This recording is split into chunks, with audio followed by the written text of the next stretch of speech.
Before we get off the MO3 situation, I got to get your take, Jag, as far as this trial Yeah. about to start in August. There's always a question of should a trial be televised or should it be closed to the public. Um, this trial itself, do you feel it should be televised? And if so, Absolutely. His death was televised. Why shouldn't his trial? Real life, real life. If that ain't real life, If it ain't real life, just say real life street stars. You know what time it is. Real Life Street Stars, we are back. We are back with another one. We got her right back in the building. It's been a while, Jag, since we did a formal interview. First and foremost, Jaguar Wright, how you doing? I've been great actually. On the low key. I've been great. Let me Getting ask to you, know Jag. myself. Yeah, as we Yeah. get started, as we're about to have this conversation, Yeah. we're about 5, 6 years in on having these interviews and having these conversations, and as you can Six see, years 6 years officially. This officially, August it'll be 6 years. Yeah. It'll be our and 6 year anniversary.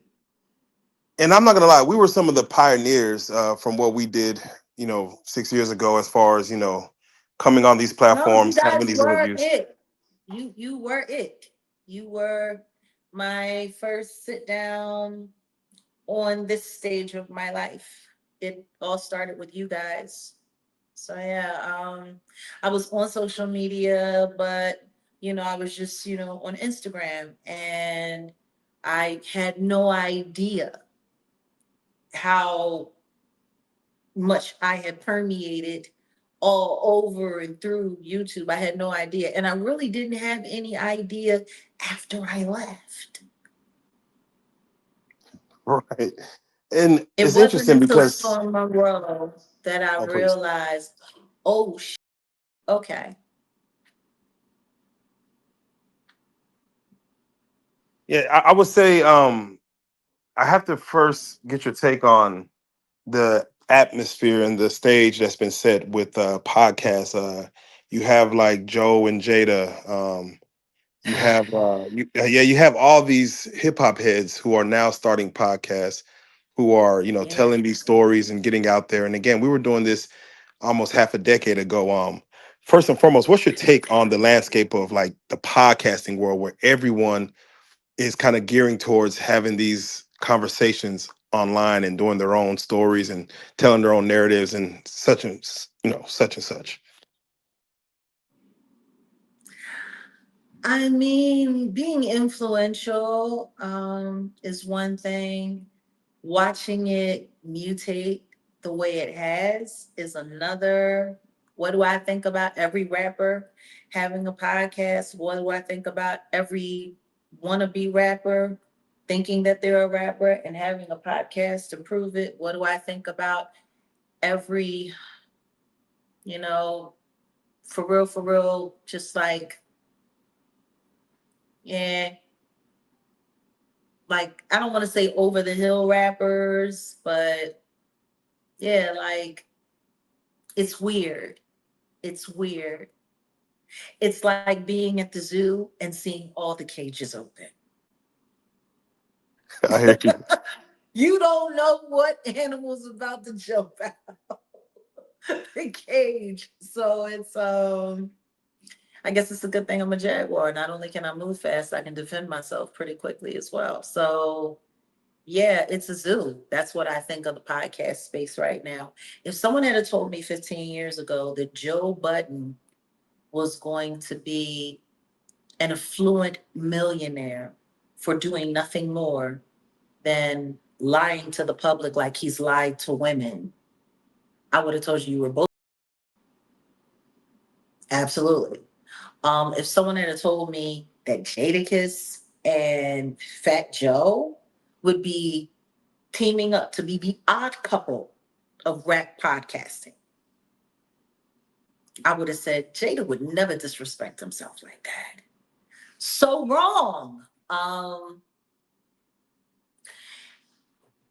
Yeah, like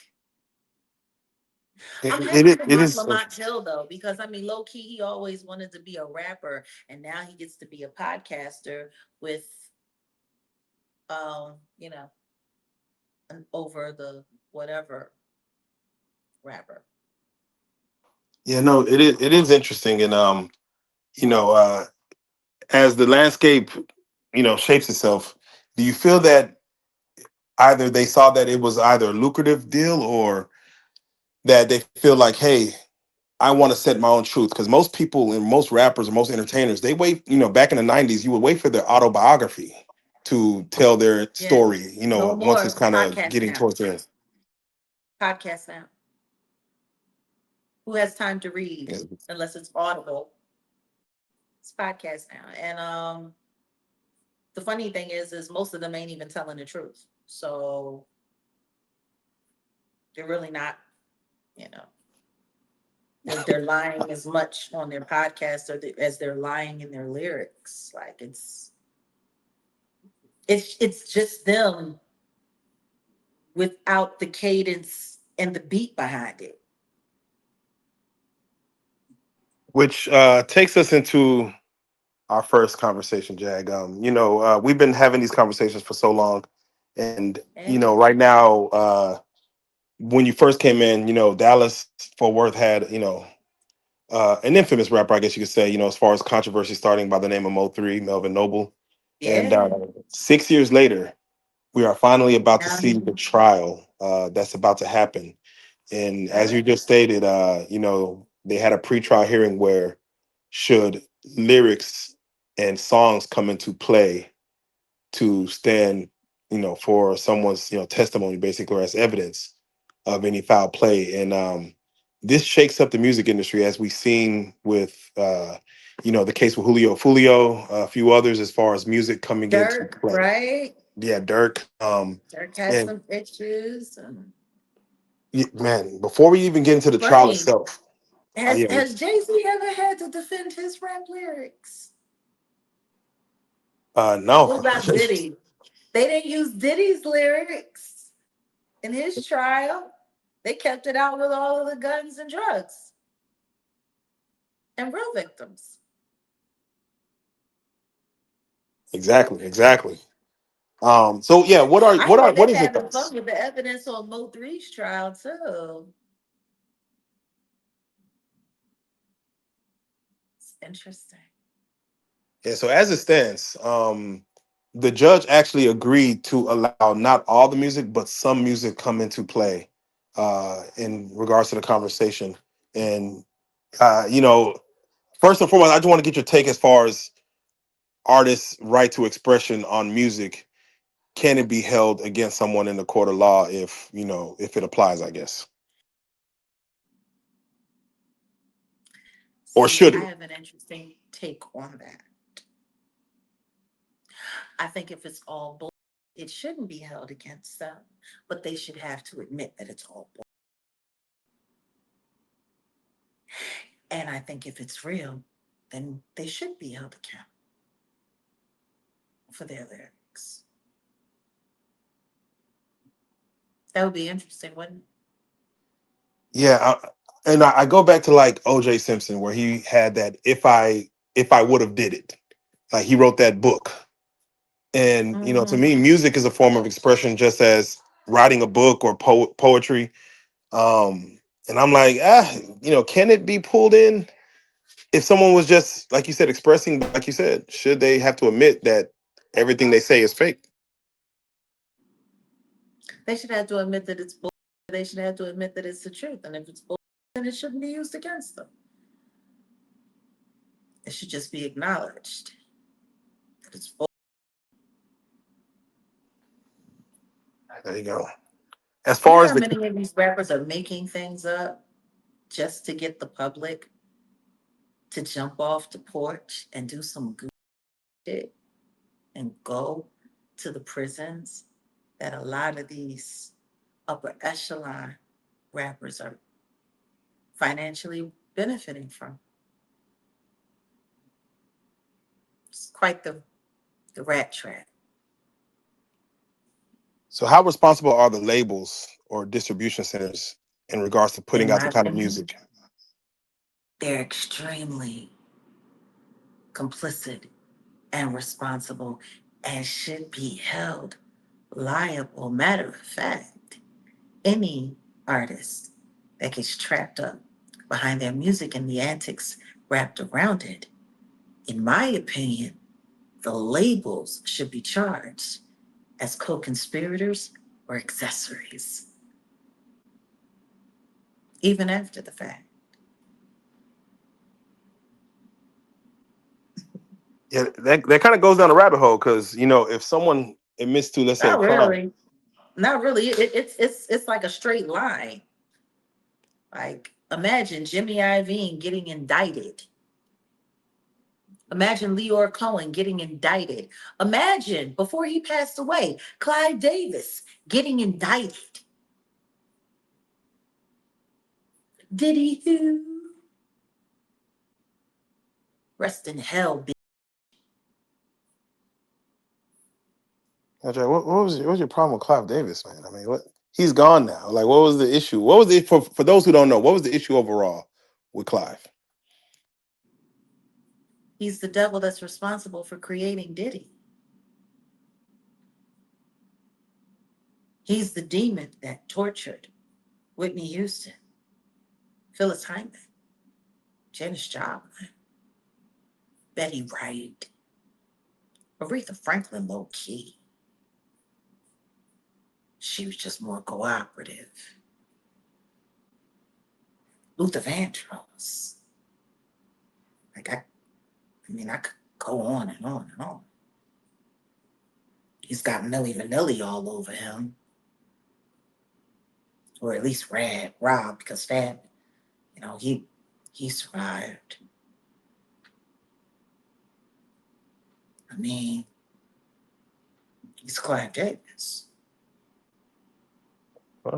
Okay. Every time Alicia Keys opens her mouth to a bad note, and people pretend like that bitch can really sing, we owe that to Clive Davis. Every time we hear people try to pretend that Diddy didn't do all of those things that they refused to try him for, we owe all of that to Clive Davis.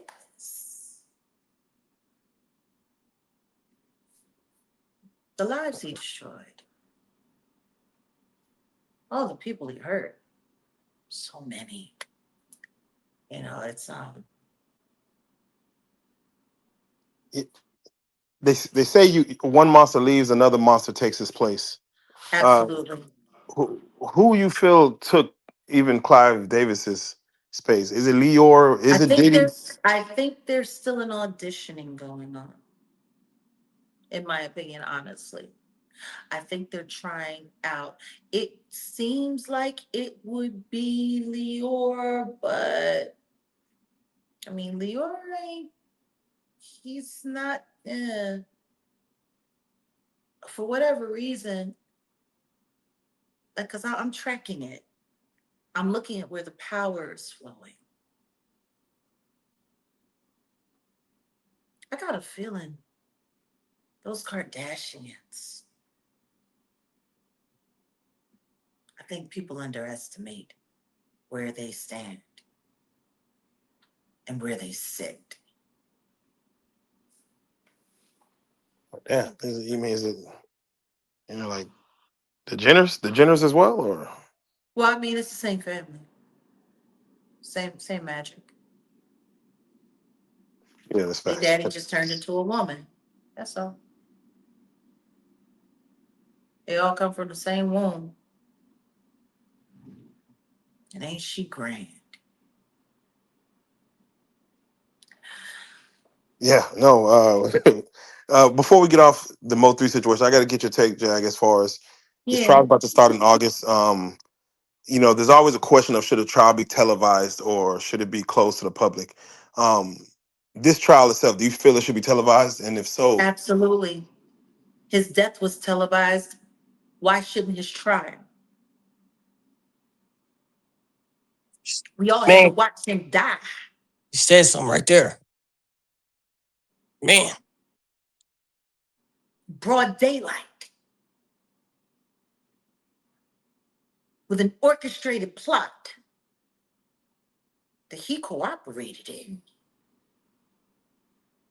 If we had to watch him die, we should be able to see the trial. No, without right. I would agreed. Very well put. Uh, there technically is no justice. We see from what Dirk is going through, from what Julio Fulip, from all these rappers that are Yeah. standing trial. Is there really, I guess, technically justice? We don't speak on your son enough, and the losses you've had. Eh, mm, Justice?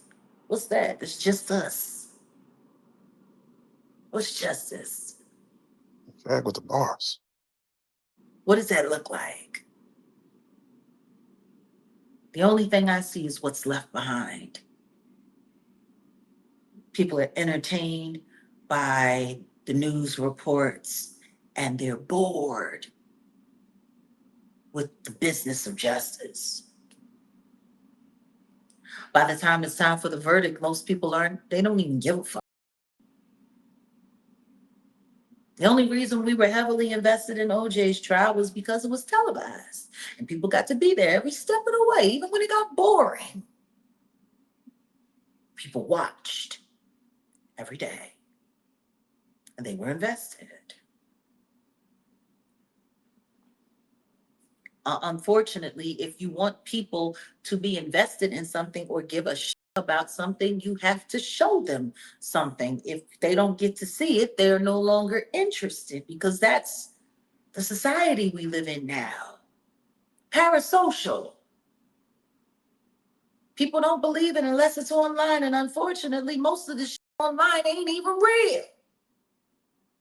But they'll buy it. I mean, Yellow Beezy's attached to Rock Nation, is he not? Yeah, something happened with that. He's attached to Rock Nation, wasn't he? At some point in time. All the shit that I do believe is attached to his name, I'm sure they'll find an attorney. Maybe someone from Reed Smith or Quinn Emanuel. Come in with alley.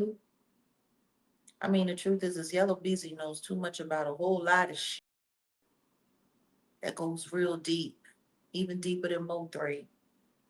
Starting out over there at that trap house he got in Oak Cliff with Lamisha Fuller's boyfriend and his friends. Oh, that's right. 2 of them passed away while he got locked up. Like, there's so much connection and so much collusion that people aren't talking about. But I still have the recording of Adria English talking about the little people and the firearms and the unlawful pharmaceuticals. That was all through Yellow Beezy's trap house. Rock Nation special, maybe? I don't know. But I wouldn't be surprised if he didn't get off. If he gets off, I mean, I really won't be surprised if he gets off. I won't. I hope he don't. But if he don't look like the kind that likes to suffer alone. Oh, who knows who he might want to take with him. He might need to get off. Lord knows he got off on MO3. And I do mean that pun. In a big way.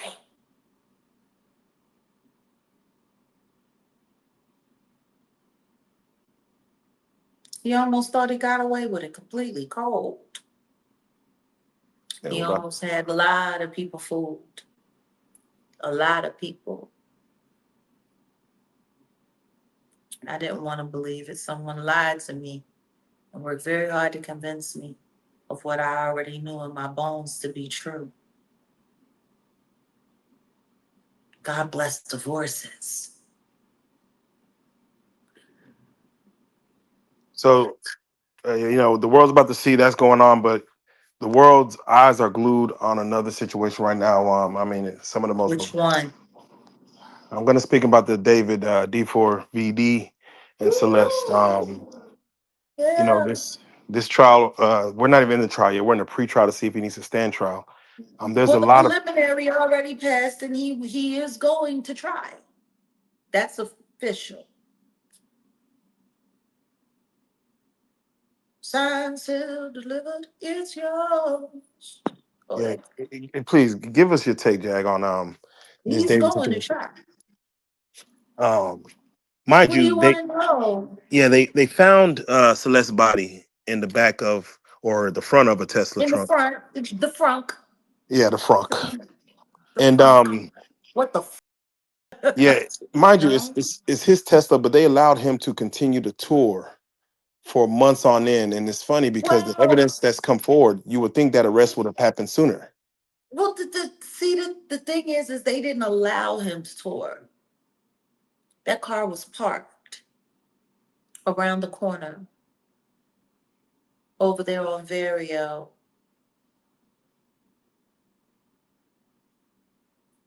That car was parked. It used to be Doheny, but they've changed the name to Vario. I guess they were worried about, you know, the house being rentable and how that gruesome crime was going to tear up that neighborhood. We actually went there. We were on the scene. We took a walk around the property as they were changing the name from Doheny to Vario.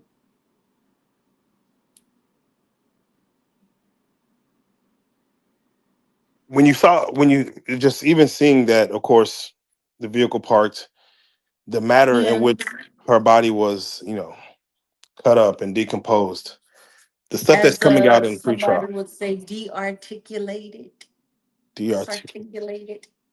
yes.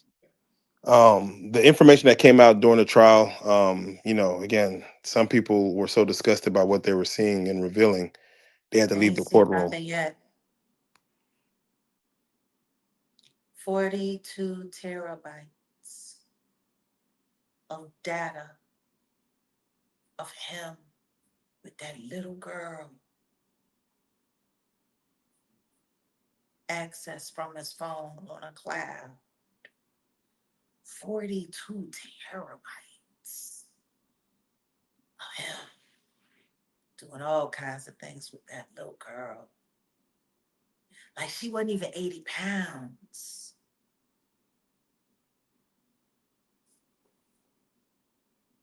She wasn't even 80 pounds. Yeah, no, it gets sickening. And Jag, you've been an advocate, of course, of young girls and things of this nature. And And I've been talking about this case from the very beginning. I've been on it from the start. I was on this case before we knew it was a little girl who spent her birthday deceased in the frunk of a Tesla. She didn't even make her 15th birthday. She was a teenager for less than 2 years. For less than 2 years, but had known him for 3, almost 4. They perspective. met in the video. They met in the video game in chat room, and then it graduated to Discord, and they built their little whatever that was that they had. You can't call it a love affair.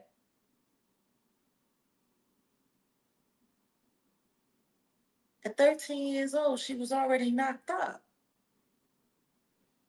Possibly and, twice. and deleted the evidence of those crimes with parents well aware on both sides of what was going on. Yeah, how much onus do you put on the parents? How much, for them to have they're involved. I mean, they're in pictures with David and Celeste, and they must have knew that something was, going on between them two. Of course they knew. They left her listed as missing, even though she was coming back and forth. She wasn't going that whole time that she was listed as missing. She was back and forth to Lake Elsinore on multiple occasions. She came and went. She was David's beck and call. Girl.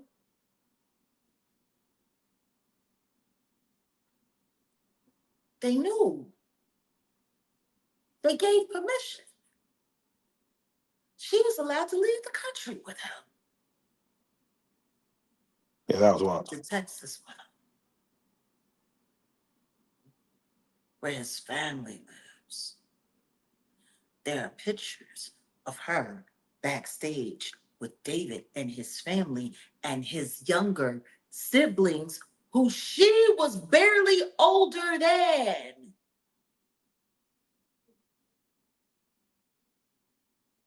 The parents gave the permission, and that means everyone knew exactly how old she was when they booked those tickets, including his management team.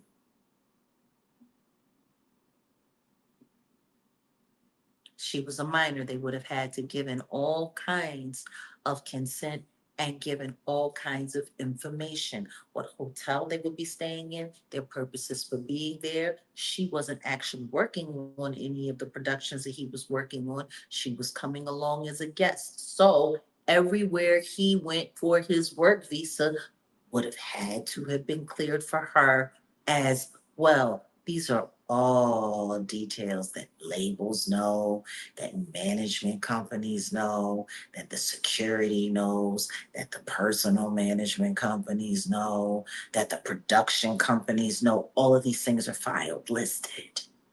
Don't forget, I was an international touring artist. I know exactly how this works. And I remember everything that I had to do and everything I had to show when I brought my minor children overseas with me. The hotels we stayed in, how long we were going to be there, flying in, flying out, our reasons for being there, the purpose for being there, things declared were their family members for emergency contact. If not, who did we have on staff that would be emergency contact if anything that should happen to me? And the minor would have to be, you see?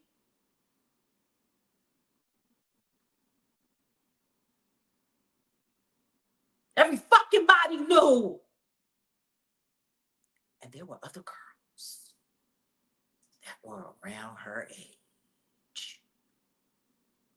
The question is, did that little girl die because they had broken up and she was in her feelings and she was going to expose their relationship? Or did she die because she was about to pull the plug on a child trafficking fucking scheme that these companies were aware of, or worse yet, involved in? See, if I gotta weigh it, kill a little girl because she's in her feelings when all you have to do is just take your PR machine and some money, some non-disclosure agreements, make the families moderately comfy, not quite rich, but moderately comfy. $500,000 should get them to shut up and make sure that little girl shuts up, put her a boarding school so she don't have to worry about being home since she's acting too grown. Make sure mom and dad have new cars, non-disclosure agreements, non-disparagement clauses, pay for that, spend about $1 million on PR, washing all of that away, just like they did with R. Kelly and Aaliyah, getting him a new girlfriend that's of age, as they were already starting to do for David right before people started noticing that Celeste was just completely gone. I mean, like, there's a million ways they could have handled that situation without taking her life. And it would have worked. It's worked every other I'm in the industry. The best example of it is R. Kelly and Aaliyah. And they got married. Yeah, Jack, the weight of that, I have to ask you in regards to just having the weight of, knowing that she wanted to, get even with him. Well, I'm not gonna say get even, but the text message, the last She ones that was wanted to sent, expose exposed. She something. was jealous of his friendship with another female. She was jealous. Are we even sure that those text messages haven't been altered? How do we know? Because guess what? She had friends who thought that they had been communicating with her all the way up until August. She was already dead. Who the fuck was they texting with? Hey, Who were her friends on her burner account on Instagram texting with? Because they thought they were talking to Celeste. When the investigation first started and they started talking to her friends from social media, they said, when was the last time you talked to Celeste? And they said, maybe mid-August. She's supposed to be dead since April. Who the fuck was they talking to? Who was texting pretending to be her? hey, these are things that have come out in trial.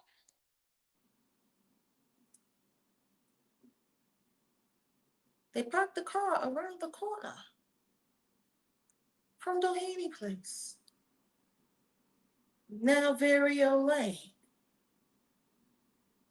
And then they got on a tour bus and left and went on tour. First tour date, San Francisco. Guess what was in the vestibule of the concert hall? A white casket with his merchandise covered in pseudo blood.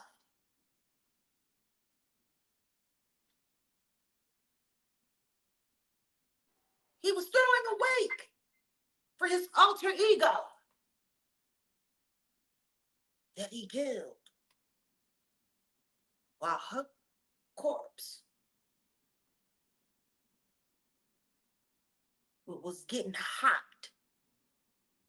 and further decomposing in the frunk of his old Tesla from Texas. Yeah, they didn't let him tour. He went on tour. Nobody even knew she was missing or that she was dead when he left. That was supposed to be his fucking alibi. When they discovered her body, he stayed on tour for about another 2 weeks, which kind of made sense considering the world was still in shock from the situation with Charlie Kirk. Because don't forget, she was found on the 8th before we knew who she was or that it was even a female at all. Because the remains were so unrecognizable. And then Charlie Kirk was gone on television in front of the whole world. September 10th. They didn't give acknowledgement that it was Celeste in the car until somewhere around the 20th. And then we were in the middle of the Diddy sentencing.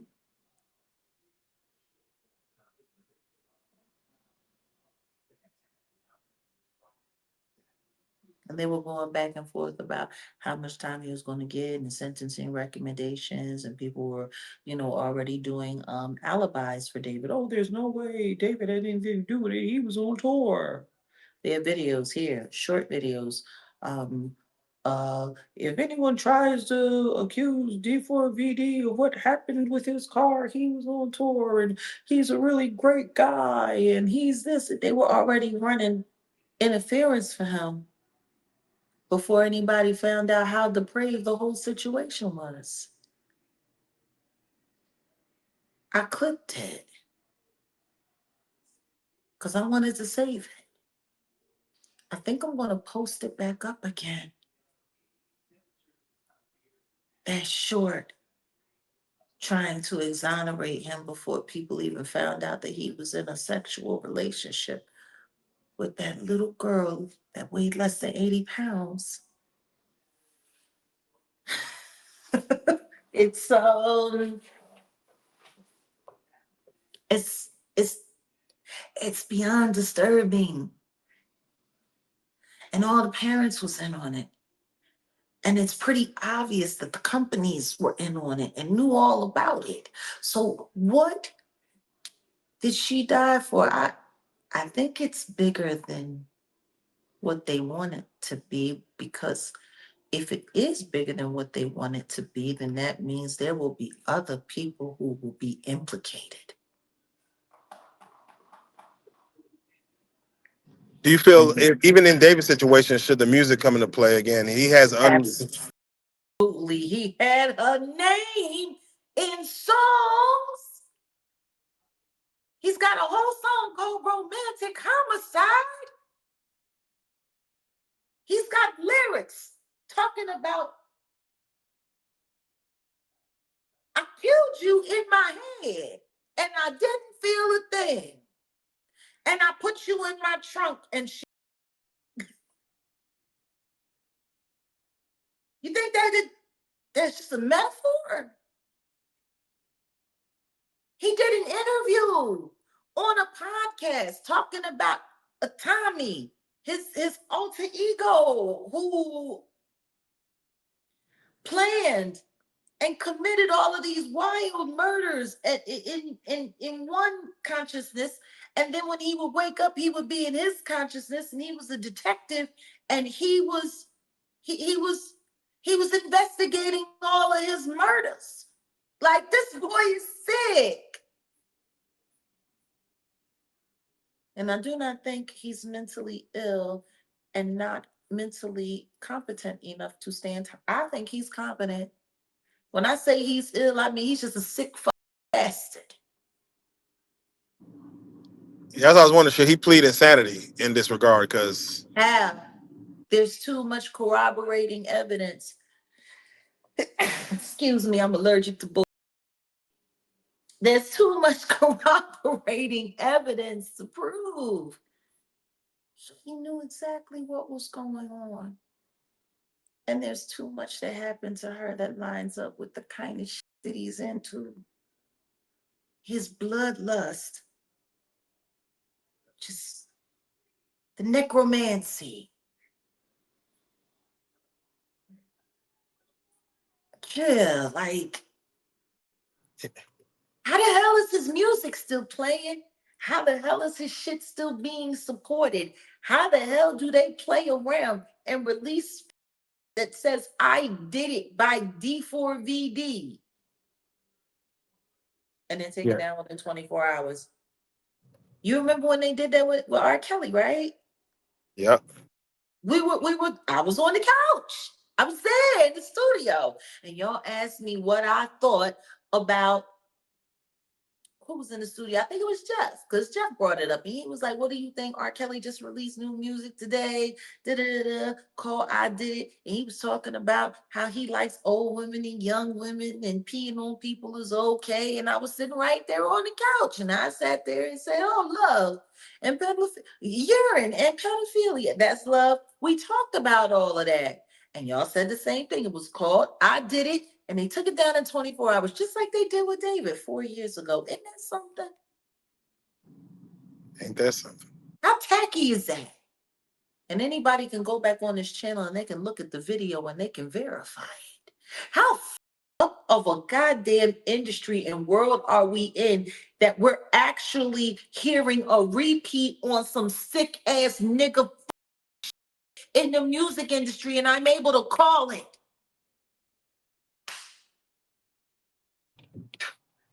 History repeats. History repeats. It ain't even been 5 years. They just recycling shit. Ignorant, evil, indignant, incarnate shit.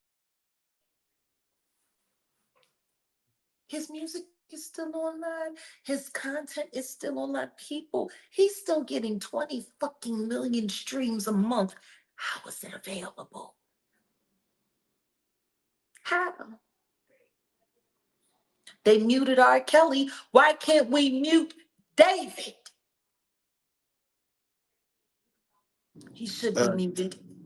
Innocent until proven guilty. Fuck he is. He's worse than R. Kelly. We ain't never heard about R. Kelly hacking nobody up and putting him in a frunk and leaving him there while he go on tour. We heard about him. He's supposed to have changed some bitch in the basement, and he's singing songs about, in the closet and letting people up so that they can get something to eat, wash their ass, and then getting back in the bed. We done heard him say some out there shit, but he ain't got no bodies.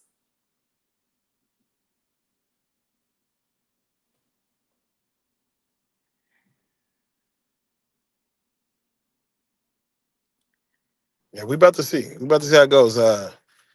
In another case, Jag, we got to get your take on this Nolan Wells thing that, kind of took the media by storm in regards to a young black male hanging Took the around. media by storm, and now everybody done forgot about Carmelo Anthony and that god awful watermelon fella t-shirt.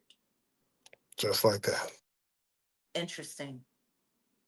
The author of that t-shirt is the same pussy that had the audacity to sit there with one good eye and call that young man homosexual and say that he got ran through by all those white boys and even accused his own father of abusing him. I hate the fact that that pussy was born on my birthday. I am glad at the fact that he actually looks our age and I don't. People should really pay close attention to that. Charleston and I share the same birthday. We turned 49 on the same day, and yet he is the only one of the two of us that looks our age and getting older by the day. I guess all that lying is catching up to him. It's funny, people try to call me a liar. Doesn't seem to be aging me. I guess I must be living an honest life. Charleston White. Son of a bitch.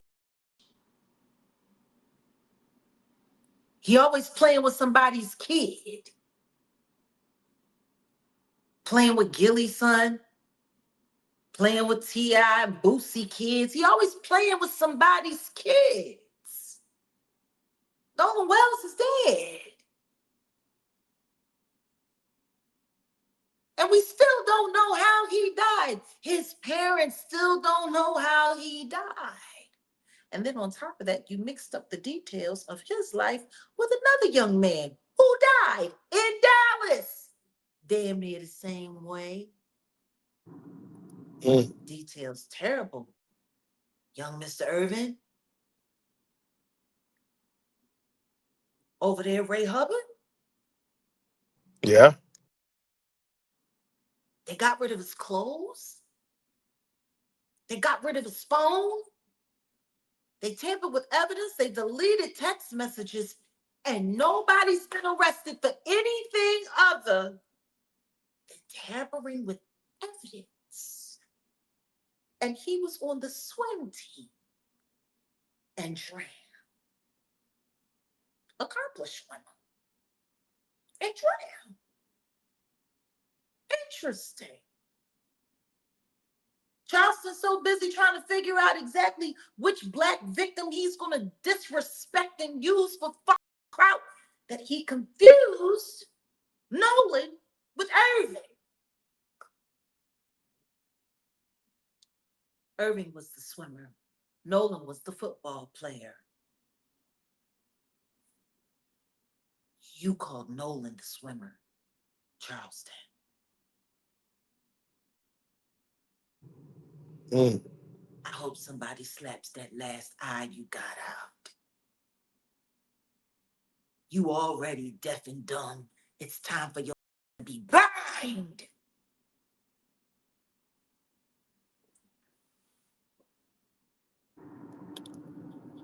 Jag. Mob Yeah, no, ties, yeah. mob ties came after you. If mob ties came after you, I'd be rejoicing, not cursing. You be gone. You goofy ass making up shit. You and that Dr. Matthews. What the fuck happened to either the both of you? You was over there at Carmelo Anthony's trial. Dr. Matthews show up. Yeah, we're doing this and we're doing that. And she done disappeared. Now she's your reason for being in Houston with my ties, so-called. Ain't nobody come after you. You wouldn't be much to handle. You goofball. Not getting no fucking Frederick Jolly thinks you the best thing that ever happened to podcasts. I'm telling you now, bitch, I guarantee you, because I seen it in a dream, your days are few. People are tired of you. And the government ain't gonna have much use for you, because if don't nobody believe that you a snitch ass fuck by now, they should know. They sat you up there underneath that boy and his family. Them humble Louisiana folk. And you sat there and you played with their mind and you got them to trust a system you knew was gonna fuck them over. And then as soon as it was, you fucking come up with that t-shirt. Somebody ought to bust your fucking watermelon open, bitch. You keep playing with people's kids. Kids you got, they might not be so safe in the future. I've got a bad habit of calling things for the future. You better slow down. You better slow down. I call it on you. I shouldn't be sharing birthdays with you much longer, bitch. Now back to Nolan Wells, you were saying. Oh yeah, no. Yeah, he's gone. Yeah, that's pretty much it. But No, we didn't really get into it. I'm sorry. yeah, no. I had a moment. Yeah.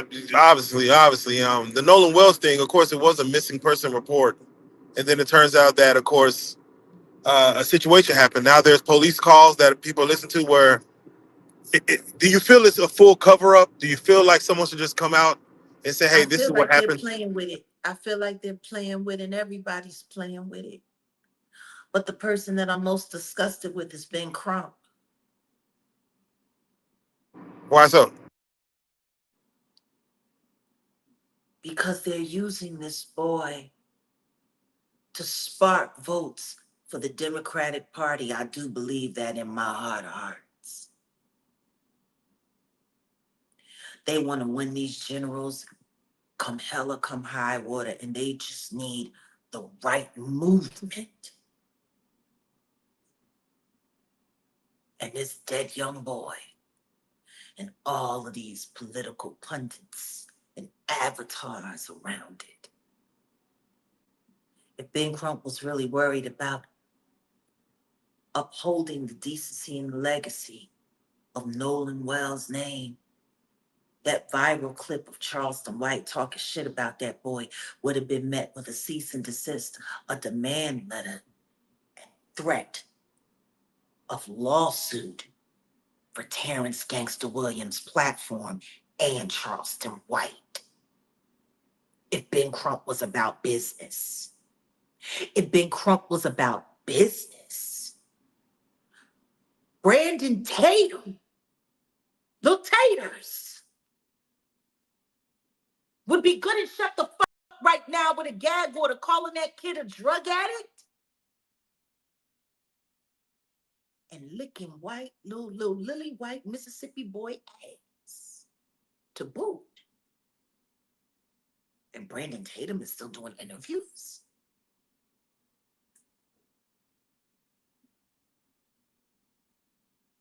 What's the whole purpose of all of this nigga show? You got Al Sharpton, you got black athletes, you raising all of this money, doing all of this shit. You can't use none of that to shut these pussies the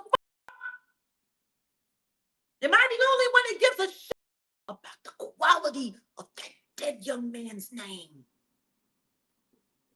Even his parents is busy running from city to city and state to state. They've been on television more than they've cried for their dead child because these Democratic keeping them so busy because we're going to get justice. We're going to get justice. And I bet you don't happen. But maybe some money and a bunch of speeches for the Democratic National Convention Party through these generals. Yeah, whenever you see them, of course, seeing Black death at the hands of a possible white person, white kid, or whatever, that they try to bring race involved. You see the Ben Crumps, you see the Lee Merritts, and the things of that nature. Do you feel they always have to, like, when you see them try to make it a racial issue? On an What are your election year, absolutely. Carmelo Anthony got the racial divide all stirred up, but because he was the one that protected his life against that young white man, and I do believe it was nothing more than manslaughter. I'm sick and tired of them calling that boy a murderer. They've done too much lying about the details for Carmelo Anthony. He deserves a new trial. Everybody's so busy talking about Nolan Wells. Ain't nobody talking about the updates anymore on Carmelo Anthony's case. Come August, there are 2 hearings that are coming. You hear that, Dr. Matthews? Are you going to be there with your camera crew trying to make people taste the ancestors? Kiss my ass. Fake revolutionaries, and you have the audacity to use Black Panther. Nigger cat. Best you get out of me. Updates on Carmelo Anthony. There will be a hearing to see whether or not Judge Roach will be replaced. And I pray to God he is. And the day after that, there will be a hearing to see if he will get a new trial, which I pray to God he receives. Yeah, where do you feel the first trial went wrong? Just from you knowing the details of what you know about that trial, where did they go wrong The with second him that getting? they tricked that boy into not testifying on his own behalf because they promised him that all prior bad acts would stay out. And then they flipped on trial and used that agreement against him. Jury selection is where I believe things went wrong with that trial. 3 Black educators that were barred from sitting on that jury because they were afraid of bias, and replaced them with non-Black people of color who have absolutely nothing for that little country family. The simple fact that they let Jake Lang carry on outside as long as they did before he was arrested after threatening that jury to do exactly what they did. Now, it was cute, the $1 million bond. Unfortunately, they dropped it down to $250,000, which was enough money in his give, sit, and go for him to bond himself out, go to California, and get his whooped at the BET Awards. Damn. Just in time. His bond got dropped just in the nick of time, almost like this shit is being orchestrated.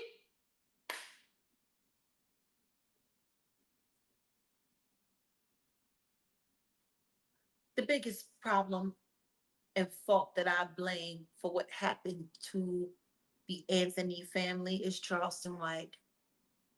He sat there and cozied himself up to those people, told those people to trust the process, told those people to trust the lawyers, told those people to trust the judge, told those people to trust. He sat there and used his celebrity to play all over that family and then turn around and stab them in the back and then try to turn a profit on it. You're gonna go to hell, bitch. And I hope you end up in a burning watermelon.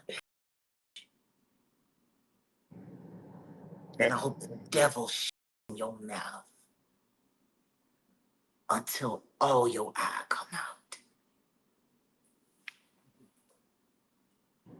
We have to do better. We're failing these kids. We're failing our children. Our children are being used to stoke algorithms to make millions for the media machines while they suffer. Unfairly tried and thrown in jail in TDC in less than 24 hours. Since fucking when does anybody pull chain that fast? Since when? Not even Yeah, Diddy that was went tough. to prison that fast. Not even Diddy went to prison that fast.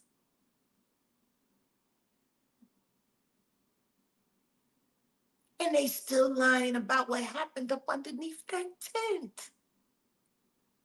Still. Biggest mistake the Anthony family ever made was to trust Charleston White. Because he did them just like he did Dewberry.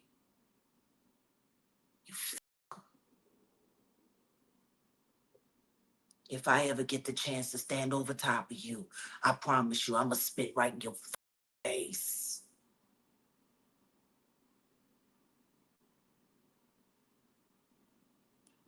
Where's Ben Crump? That's very vivid. Where is Ben Crump? What is he doing?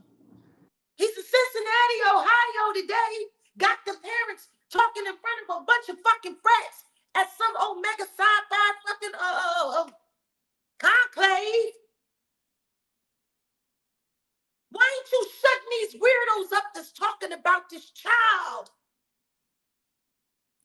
Gag, cease, desist, all videos removed. Fuck good are you for?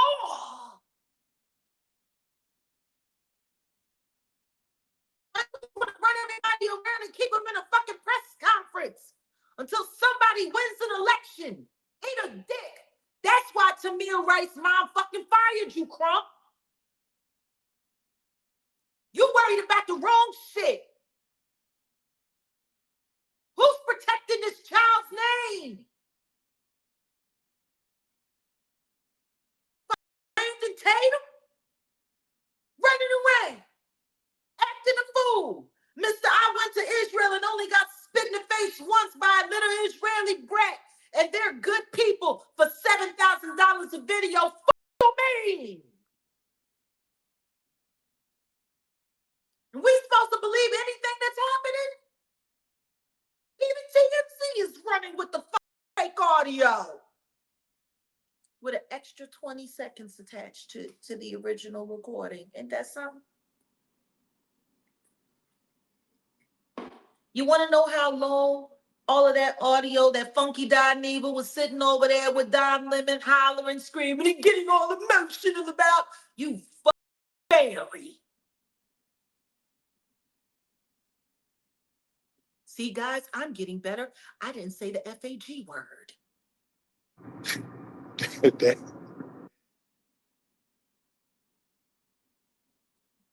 Bitchy Don Neva. Did you hear what they said? Did you hear what they said? That little clip that y'all listened to was about 20 seconds leading into the time that the woman Vicky started speaking to them. They said there was an extra 20 seconds that was added on to that recording. That wasn't a part of the original recording. Isn't that funny? The 20 seconds of the so-called smoking gun evidence is the same amount of time as what they said was added to the original recording. Interesting. Without question, jeez. If I didn't know any better,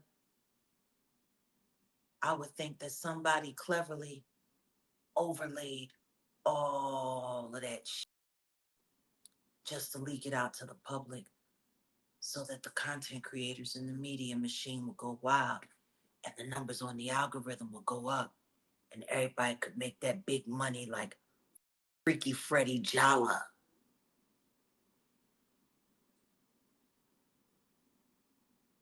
And I could do anything but sell tickets playing basketball TV.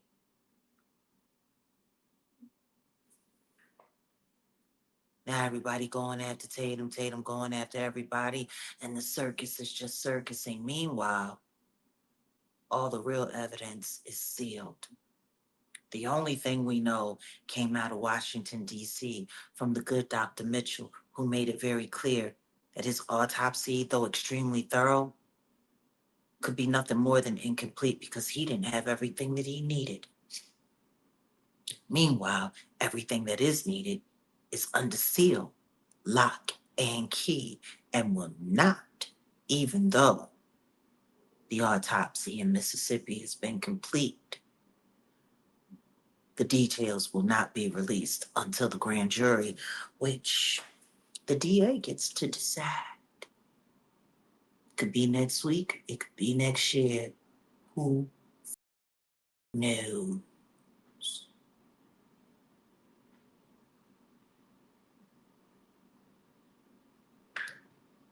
But the boys who are being maligned and low-key accused of potentially doing something to Nolan, they're successfully suing everybody. They're going after content creators. There's a content creator from Sacramento, California, already arrested in Mississippi by the feds, and Ben Crump can't find a way to shut the fuck up all these weirdos like Brandon Tatum and Charleston White.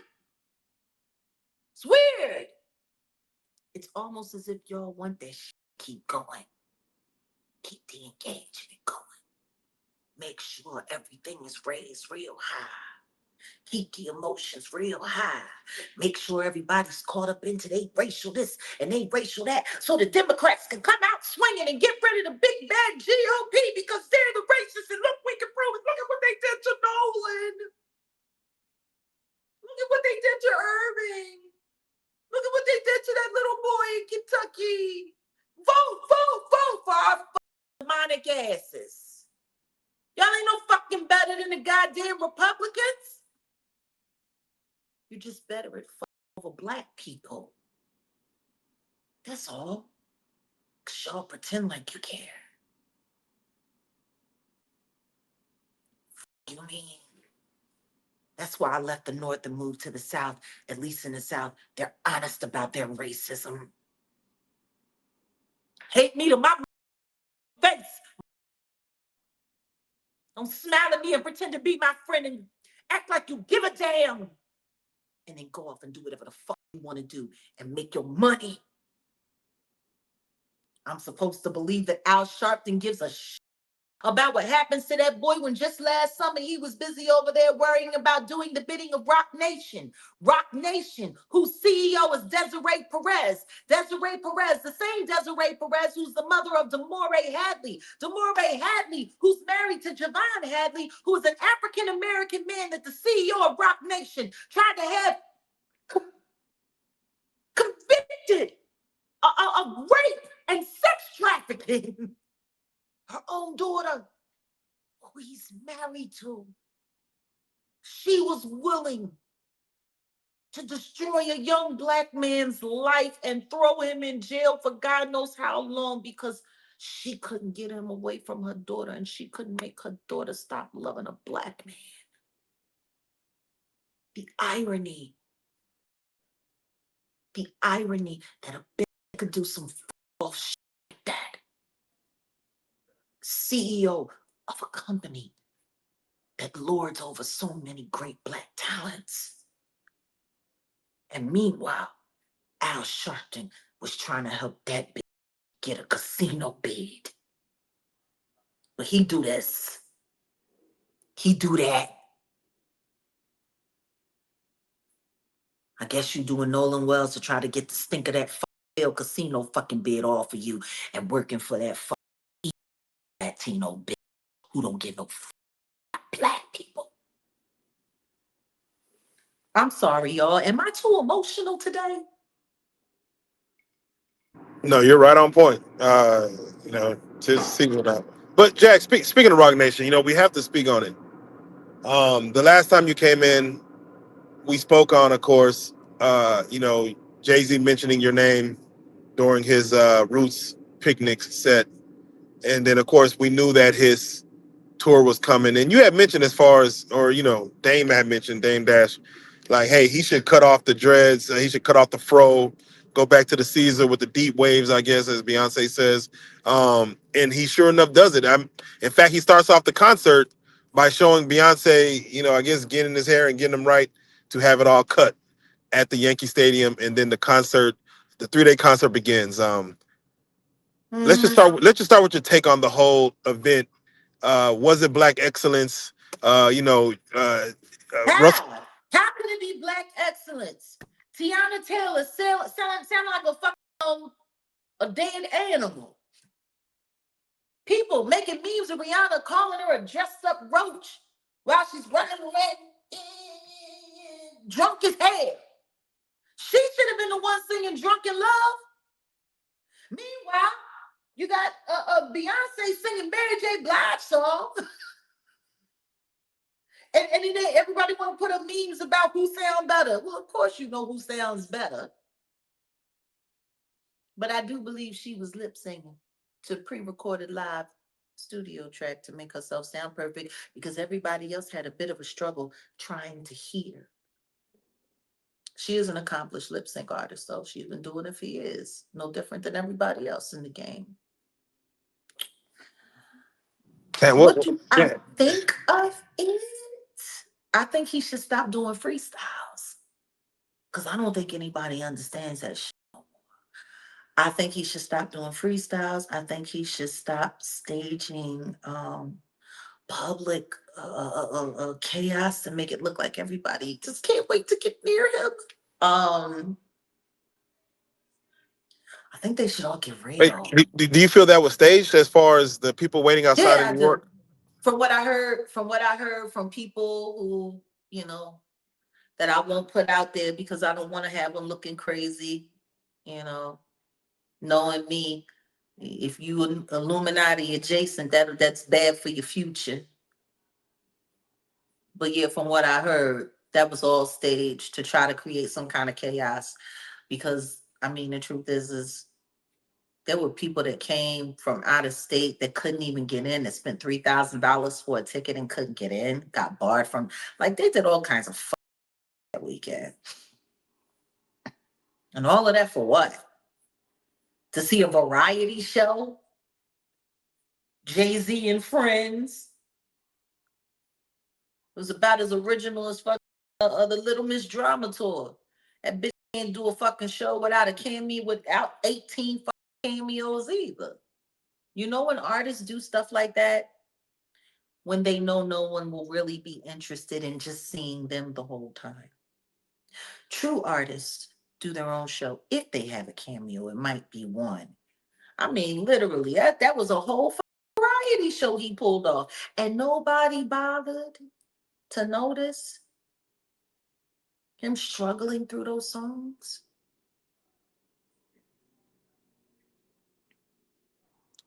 Over the hill. It's the hill. Was it 30-year anniversary? Hang it up. Hang it up. Let it go. Just start working on your bid for being senator, which I promise you I will do and say whatever I need to do to make sure don't nobody want to vote for you. If you think that a bitch like me with breath in my lungs is going to allow you to go and become a fucking senator, you're out of your goddamn mind. Oh, no. Oh no. And Memphis Bleak, shut the fuck up. You can run around cussing everybody out all you want. You can say whatever you want to say. Understand this. People take you as seriously now as they did in the 90s. Not at all.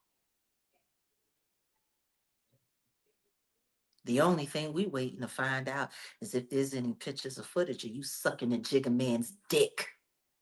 Physically. We already know you do it figuratively.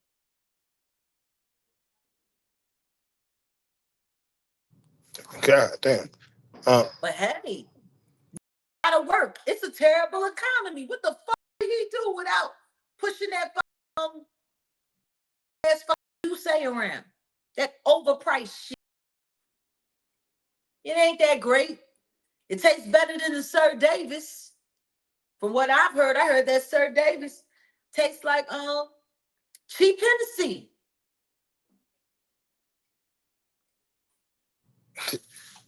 Meanwhile, they done fuck nearly Fuller.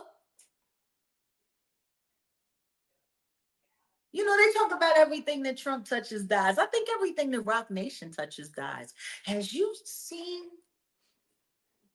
the exposure about Tidal lately?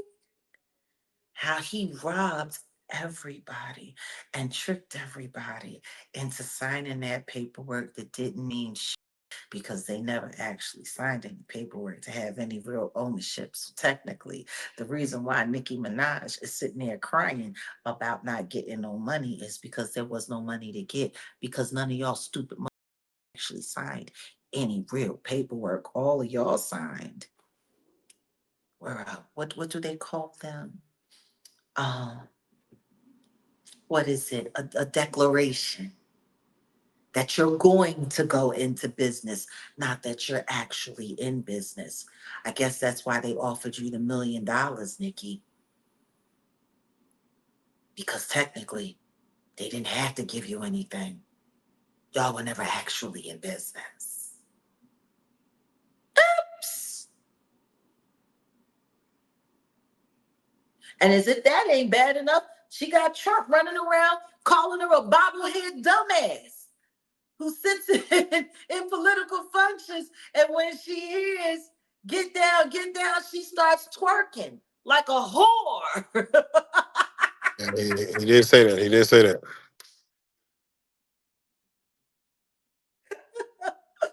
And you thought it was propping you up because I wasn't playing ball, right? Look at who gets to keep their dignity. Next thing you know, Elon Musk gonna be asking you for a blowjob and telling you to have your husband Zoo watch the door. Make sure the baby don't walk in. Damn. Jack, real quick before we're I'm gonna come back to sorry. the Jay-Z situation, but we gotta, speaking of babies, it was stated that Krishan Rock's child, I don't want to go too far into the child itself, but the child is Oh, you still, talking about Ronnie Doe? oh man. Oh, or you talking about something else? No, I'm thinking of Krishan Rock and Blueface, and uh, What about him? the child is still nonverbal, still not Yeah, walking. Uh, yeah. Krishan and Blueface are now kind of intertangling with each other, getting back together, and it's confusing the youth, man, as far as what toxic How relationships look like. confusing. Well, yeah, I got to get your take on it They all because, sat there on that god awful app from hell that Lemmy got, that Zeus foolishness. That's the third realm of hell. Y'all didn't know?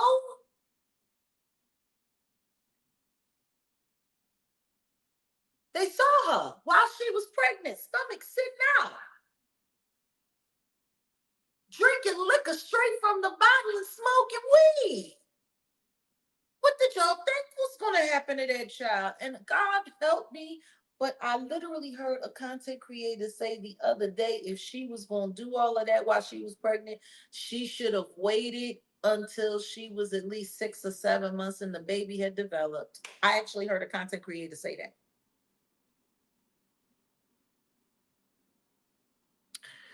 drinking hard liquor and Yeah. doing any kind of psychedelic or hallucination based anything while you're pregnant at any stage is dangerous.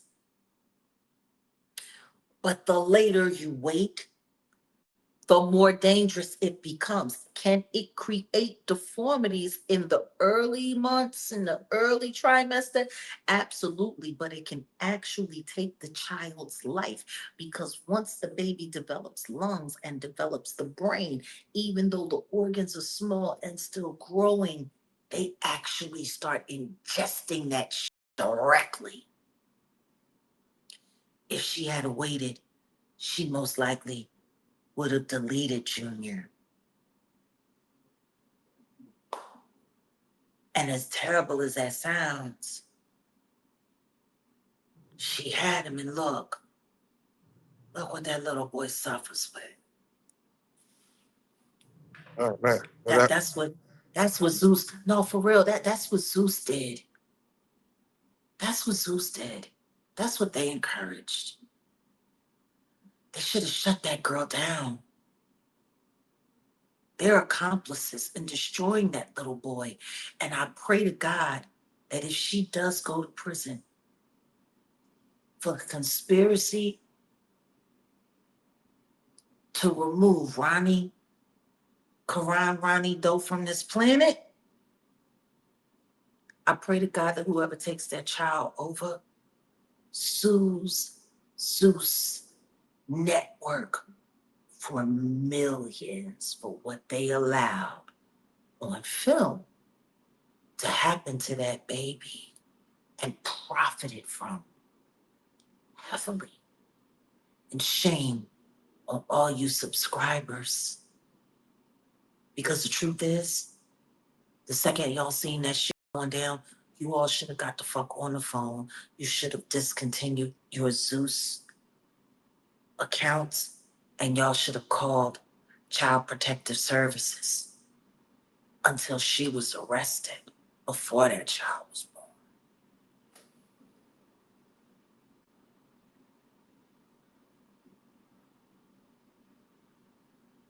It's terrible. But she's talking to the police now without a lawyer present. So she might end up just taking care of herself. yeah, Trap Lore Ross was, commenting on her situation where she had I heard he's a allegedly. fat little pudgy son of a bitch. Did you Yeah, know that? he looks He's one slim. fat little bitch. Huh? He looks slim. Just from the neck. Damn. He fat. He's been over there at the David trial. Little Yeah. pudgy little bitch. And no, he says Krishan is allegedly. He's like the white Flacco. Damn. They should get together and start podding together. We can call them the Ebony and Ivory or fucking snitch bitch on YouTube. What are your thoughts when he says that Krishan is allegedly hiding or covering up 3 bodies? Her baby daddy, 2 others. I don't know. He's inflammatory, and it's a possibility. I mean, I think he might be referring to that incident that happened that allegedly Ronnie Doe was the one to take people out on behalf of Krishan. I guess that's what he's talking about. I mean, even Blueface has said that she's a setup queen. And I think part of the reason why he's cozying up to her is probably because she got some shit on him. And they need the content. They're getting boring, right? Because that's their whole thing, right? They get together and they become real toxic. And then everyone watches, right? And then they make money and they're doing less interviews and people are becoming less and less interested. And, not even her hanging around with that weirdo Clarissa Shields is helping. Not that it would. Like, let's just be honest. That bitch, she destroyed her life when she signed that terrible ass contract with Win Records, a record company that didn't exist till a year ago, and even the bones of it, starting all the way back from when it started in Texas, that whole shit is a sham. Like, when have you ever heard of nurse practitioners running record labels and then getting into boxing? You ever heard of that? When records literally on the books has more lien on their shit than a Houston Trail rapper. They got lien on everything. Lien on this company, lien on that property, lien on it, lien on me. Yeah, lean in the cup. If Jack, you're a fraud, Jack, I I'll take really, your hand and then take all your money and be gone. Oh, it won't be long till I'm gonna leave on all of your properties. Lean on me. Yeah, they got them Always, leans. always the voice. Always the voice. They got them leans. Jack, to switch Kind gears of for a company second, they got them. I gotta ask you, congrats to the Michael biopic. It reached over $1 billion, the highest grossing Right? biopic ever. Um, it says that, congratulations to the whole team with that one. But it says that, of course, you make that much money, it's got to be a part two. So they're already working on part two. They said they're already a third way Yeah. finished. Well, that If was they in the process. That was in the process all along. From what I was told, the actual blueprint was to do it in 3 parts. So it should happen, all 3. It should happen. Now, if they go into this next movie, because they stayed away from any allegations in the first movie. It was only about the music, Well, the I believe entertainment. they're going to go into the allegations on the next one because time-wise, chronologically, that would be correct. That would be the next act, the 1993 accusations. That Correct. And that Michael Nolan. admitted, yeah, Michael admitted to actually having boys in his room sleeping, but of Yes, course he did. of an innocent nature. If they put that on camera, as And far as little boy sleeping in his room as a grown man, do you feel that will be doing the story justice or injustice? well, as long as they depict it accurately with the children sleeping on the bed and him sleeping on the floor like he said he did, and like the children corroborated he did. And may God have mercy on your soul, Wade Robson. Not only did you fuck his niece Brandy, you actually fucked him too in his death. Damn. I hope you can live with yourself. I hope you can live with yourself. The shit that people do for money, it's unbelievable.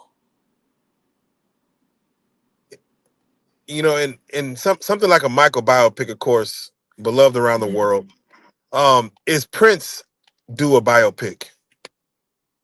I think there's somebody, I think I heard someone said that they were working on one, and I don't think he would have liked that. I don't think he would have liked that at all. I think he would have definitely approved of a documentary or a documentary series. I definitely think he would have appreciated that. I don't think he would appreciate, because the truth is there's no one that could play Prince. Well, let me take that back. There's Yeah. only one person that I think now, with some slight makeup changes, could pull it off authentically without it looking like, Dave Chappelle being an asshole. You know what I'm saying? Like, I think Duran Bernard, I think he could pull it off. Oh, I can see that. I think if they do a Prince biopic, that has to be the only person that they choose. There's a height difference there that Doesn't you have to matter. you have to factor that Doesn't in. matter. It doesn't matter. They made Coleman Domingo Joe Jackson. It Nah, doesn't for real. matter. For real. Jeff, one of the best uh um Martin Luther King. What is it? Get on the bus for HBO. That was played by Jeffrey Wright. Jeffrey Wright is a high yellow black man.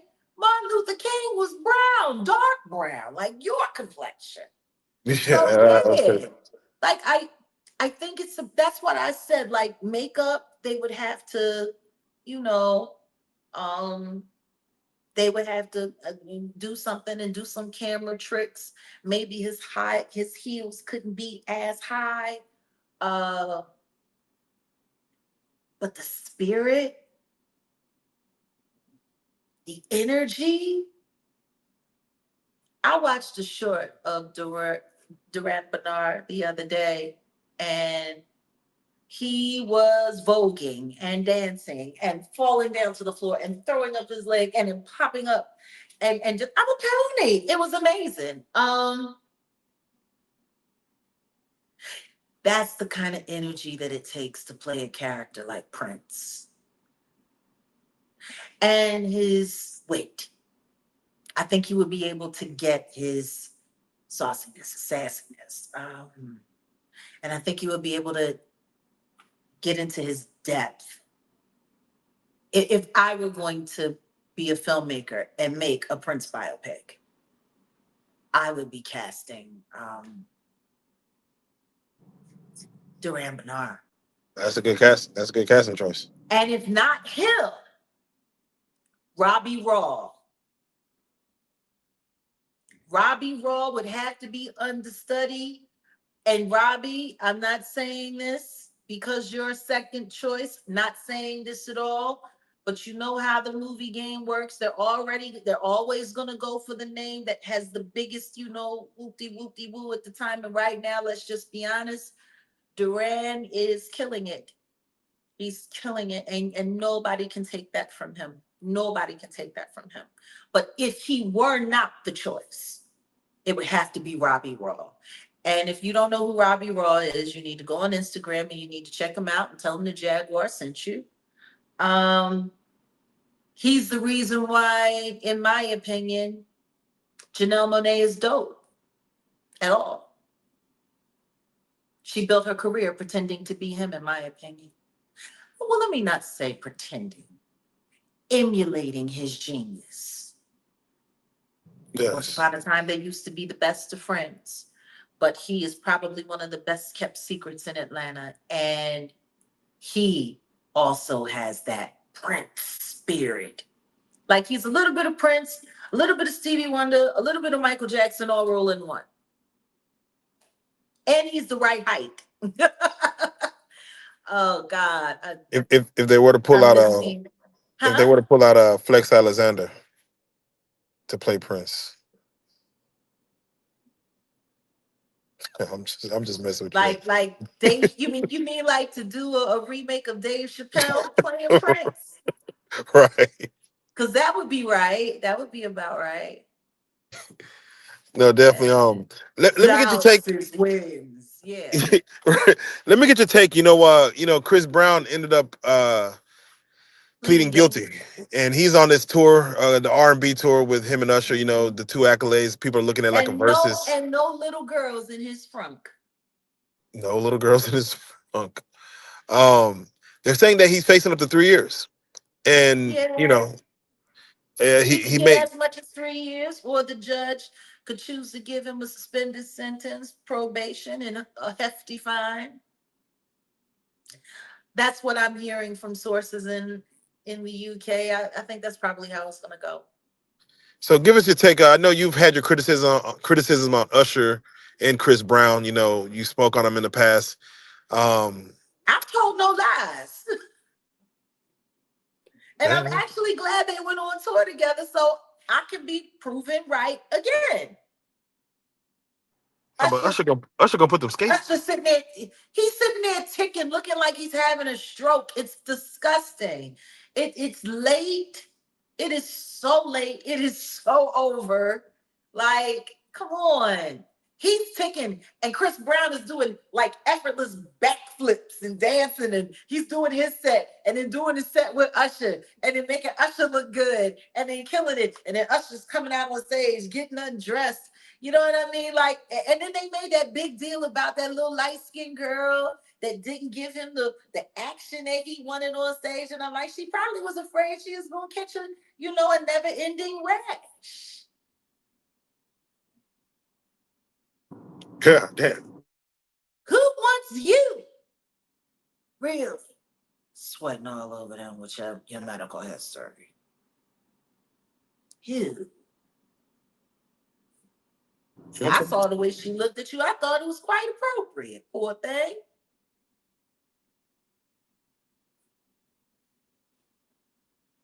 Anyway, ain't he married? Why you always trying to sweat all over a bitch? Ain't you married to that boy girl looking woman? Go sweat on her. Man, okay. Yeah, Chris Brown killing it. Like if you go and you look, even the clips from the tour, there's like 80 million more times like clips of Chris than there are of Usher. And Chris's clips are amazing. Matter of fact, the only clip that's going viral right now is Usher singing Let It Burn, walking down the stage, pouring water, and then the next thing you know, poor Mario comes out, slips on the water, and busts his ass. Yeah, we saw that. God damn. That's the most viral clip that they have of Usher. Sabotaging Mario because Mario still sings better than you. Always will. Struggling with that falsetto. Woo, let it burn. He needs to let it burn out. Please retire after this. Please retire, Mr. Raymond. Please.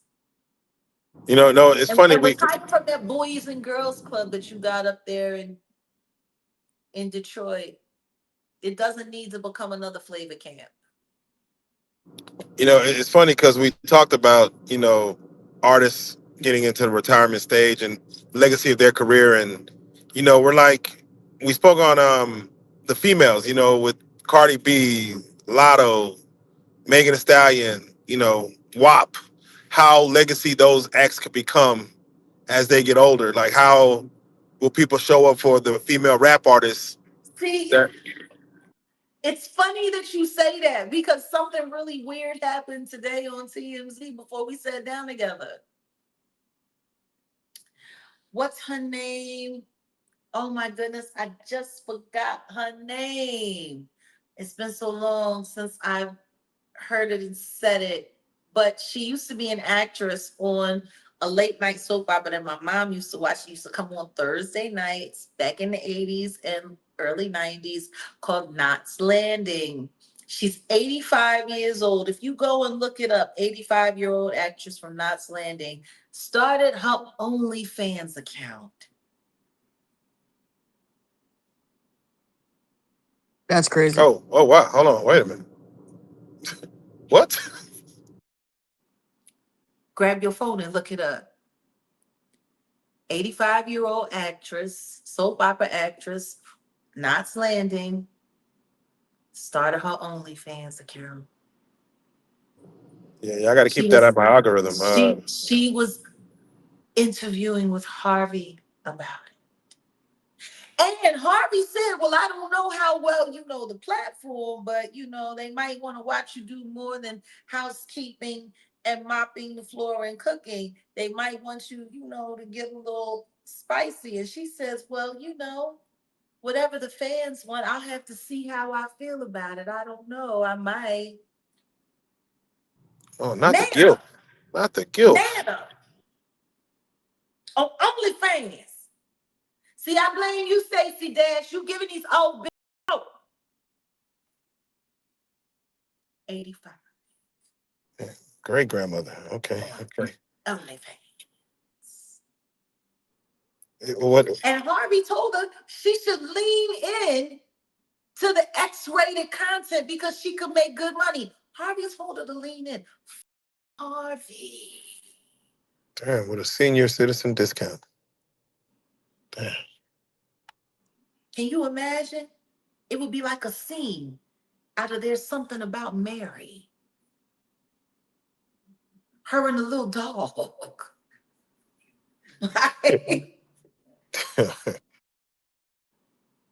tripping out on speed, sunbathing, and carrying on like Magda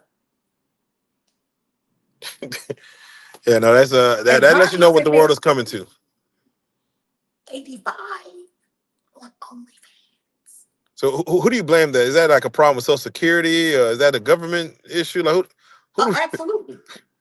You know the economy bad if you got 85-year-olds ready to toss it up and bust it down and bust it open, bust it on OnlyFans. Stacey Dash is 60 years old with a lollipop and cornrows to I Need It Around the Way Girl.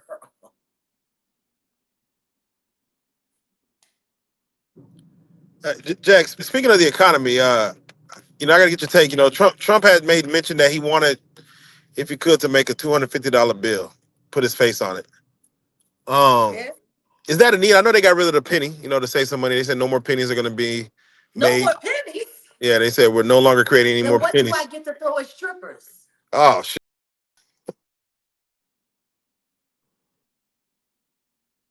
None of Damn. it. Damn. Do we need a $250 bill? Do you feel like that's something that that'll be used in the economy? I remember we used to have $1,000 bill that went away back in the day. Yeah. I mean, America's always, coming with some interesting bill. I used to collect $2 bills when I was a kid. Yeah, I actually still try to collect them now if I can find them. 250. 4 of them make 1,000. I think it could be good, like eco-wise for strippers. Less paper to throw around. Damn. 4 lap dances and hope to get 4 of those. Might be kinder on the knees. Oh, God. It could work on a bad date. Just slap one of them hoes down on the table and say, if that ain't enough, bitch, you're gonna have to work it out. And walk away. Bring me my change. Oh my God. They do change now. They still do change. I thought when you gave up money, they just said, fuck you. Yeah, some places. Well, on the other side of that, Trump is incorporating that with his administration that they bring back prayers in school, like how you used to pray in the morning, outside the Pledge of Allegiance. They're trying to bring that. That's amazing. That's the most wonderful thing that I've heard him say he wanted to do. And Christ, the question is who they're gonna be praying to, Jesus or Baal? That is the question. See, the prayer part I'm cool with. It's just who they gonna have them praying to, because they don't do the Pledge of Allegiance anymore. I just found that out. They don't do that anymore. Yeah, they killed that. So I mean, these kids need prayer. Just who they're gonna be praying to. We got to get clear on that, because right now we're having a bail issue in the United States. You want to know what else? Fun little fact. I was looking at hand symbolisms and the hand signs that are, associated with the Illuminati. The fist, this, the one that Alicia Keys did at the Grammys, saw above and saw below, either one you could do. And then the OK one, which I've told you guys about. And then there's this one, which you guys know all about. But the other one tripped me out. Palm over the heart. That's a new one. It's been around. I got the chart. I'll text it to you. Yeah, I gotta see that. Speaking of Illuminati, You want to know Jag. what's wild though? Think Go ahead. about how think about how we did the Pledge of Allegiance when we were kids. Oh yeah. Pledge allegiance to the flag, United States of America, I, to the I had republic for which is. Ooh. that's crazy. Um Michael Fishman is the and Omar Yeah, Gooding no, said back. no. Hand symbolisms have been around, uh, for ages. Yeah, Um, technically, it was the original. It's the way monkeys still speak, or apes, or primates, and it's the way we used to speak. I guess in the Neanderthal before we had communication. So they blame it on the monkeys. you got to blame it on the monkey. Hey, with the monkeys. And people say, well, monkey, you around. It's crazy. Leave the monkeys alone. But you were saying, Yeah, no, uh, no, that's wrong. Speaking of ancient history, I got to get your take on this movie, The Odyssey, that has broken records. yes. It has Yeah. gone. It's on its way to 1 billion. Yeah. I think Because we couldn't let Michael Jackson just live a little bit longer. They had to find something. Christopher Nolan comes into play. He has to. You move the summer around for him, but the movie you have history of the Odyssey and the Iliad. I Homer's read it. Yeah. yeah, and then you see like a Lupita Nyong'o playing Helena Troy. You have Travis Scott in there. And you see them putting these black actors where there was a lot of uproar about these actors playing these parts.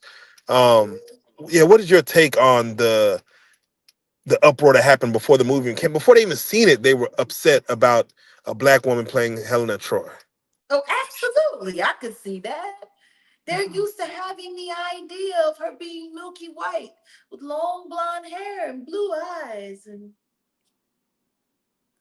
they can't imagine two nations fighting to the death over beautiful black porcelain. They can't imagine it.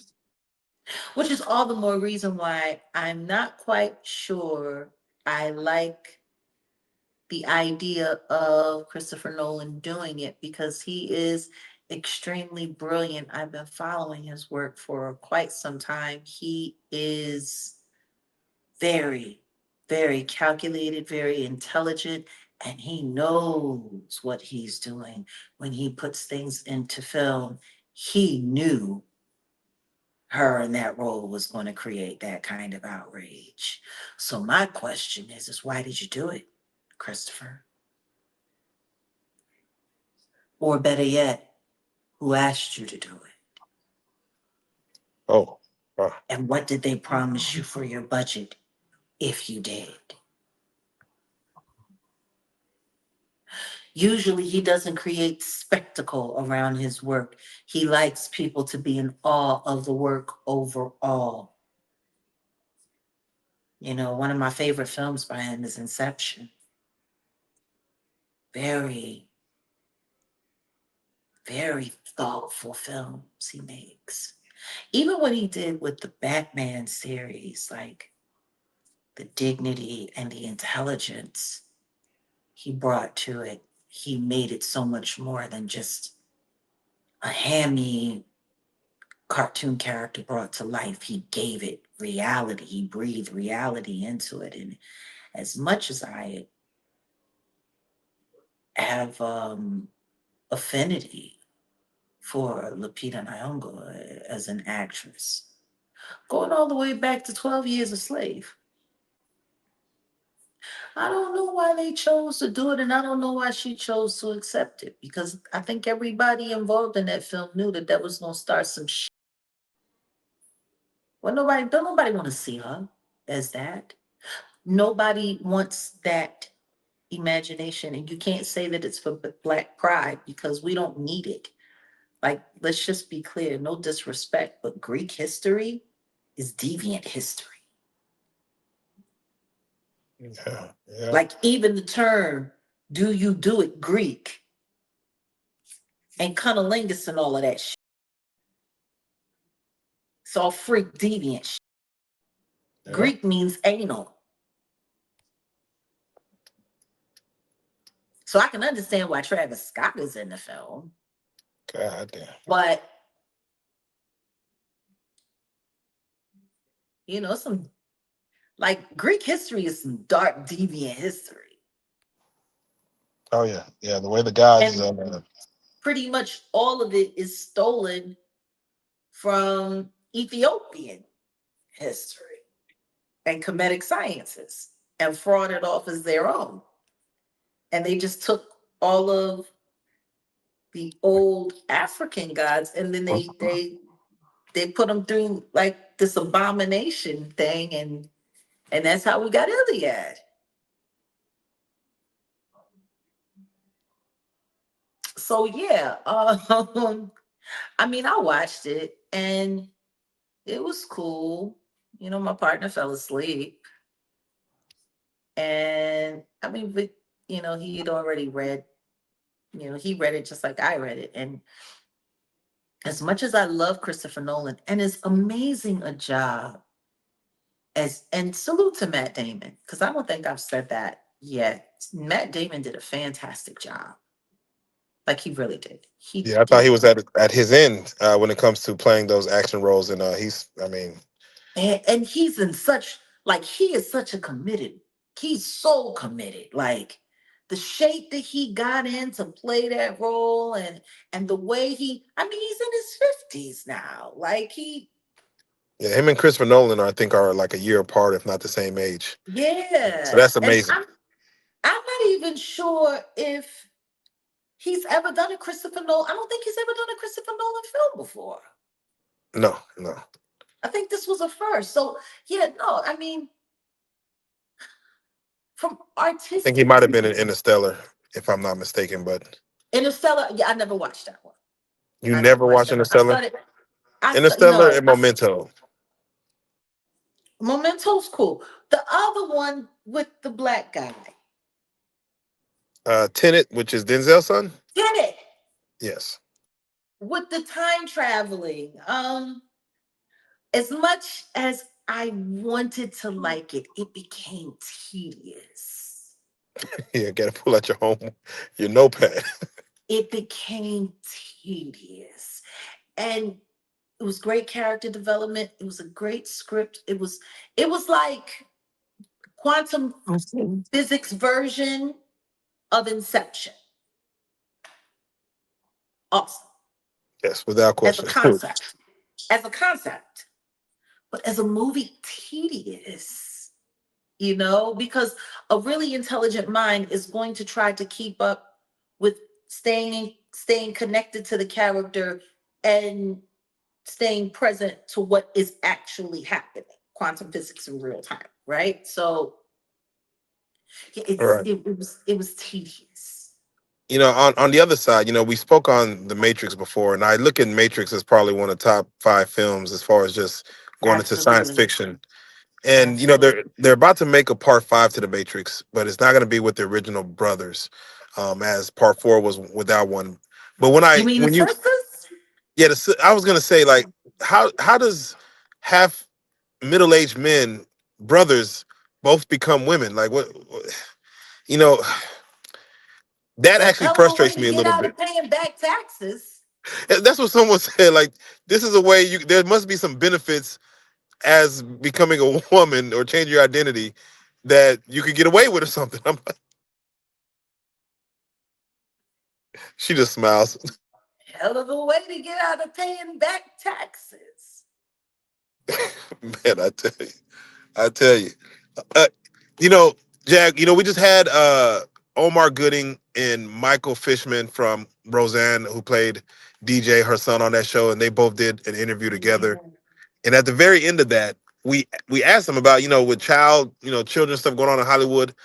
We asked them about the Illuminati, and all they could do is look at each other and walk off camera. Um, it, Honest answer. honestly, Honest answer. Yeah. okay. I mean, What were they supposed to say? I'm sure they both want to still work in some capacity. I don't give no fuck. I'm done with it all. I'm perfectly fine with it. I've made my peace with it. See, I hope their reaction or the antics that you guys have had to endure with your visits from Orlando Brown or watching the chicks who are still trying to become relevant sit there and try to undermine it while you can tell they're lying through their fucking hats. Like, I hope that all of that shit gives you guys a greater appreciation of talking to me. Without question. Because, see, I'm just going to tell you the truth. No bullshit. I'm not going to pull any punches. And I get to do that. I get to do that freely. My mother's middle name was Marie, and my last name is Wright. And somebody's going to understand all of that one day. And I'm telling you, it's never going to happen. It's never going to be what you want it to be. But it is going to be exactly what I've said it's been. And it's going to continue to be that until it all falls down.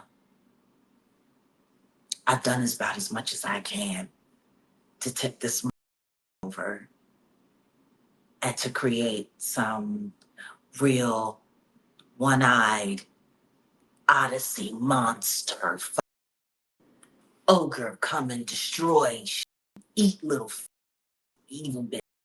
Like, I've done all that I can do. The only thing I can do now is just stand.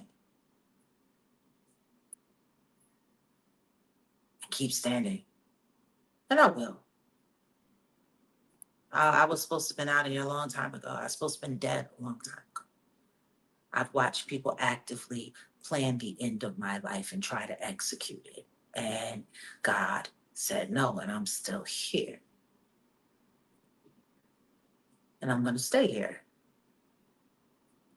But I think people really need to understand that these people are terrified.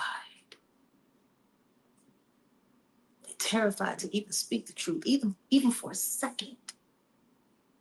They're terrified. But it's because they still need it. I don't.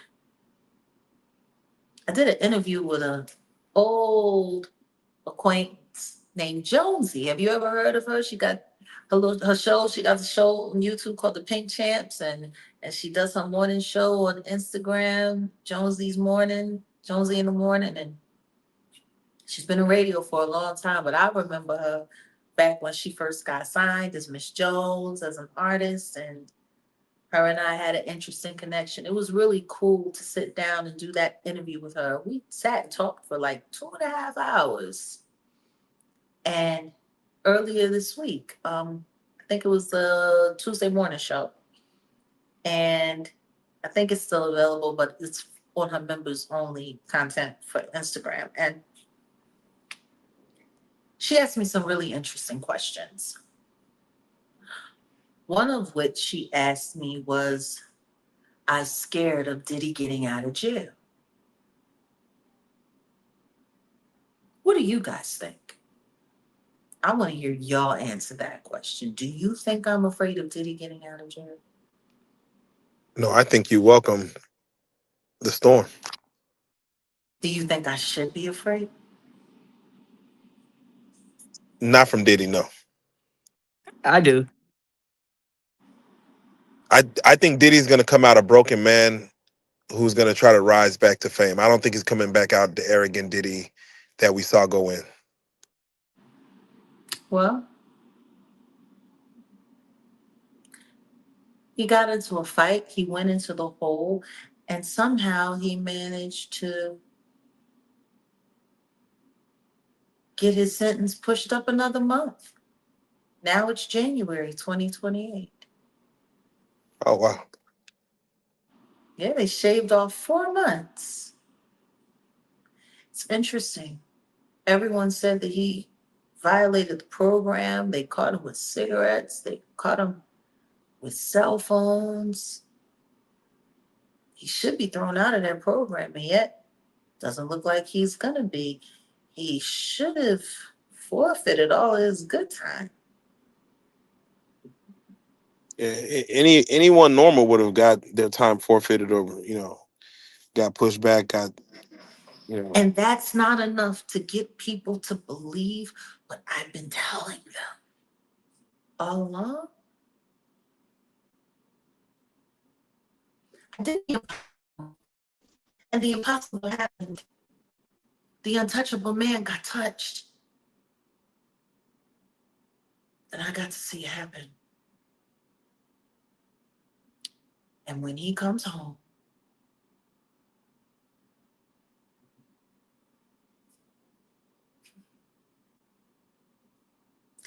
I'm not going to say too much. Yeah, that's the thing. He will be home. Like this, he will come I home. mean, one day, I just don't think any of this shit's going to play out the way people want it to. Just like I don't think the whole Rock Nation saga is going to play out the way people think it's going to either. But 6 years ago, I started sharing the truth with y'all.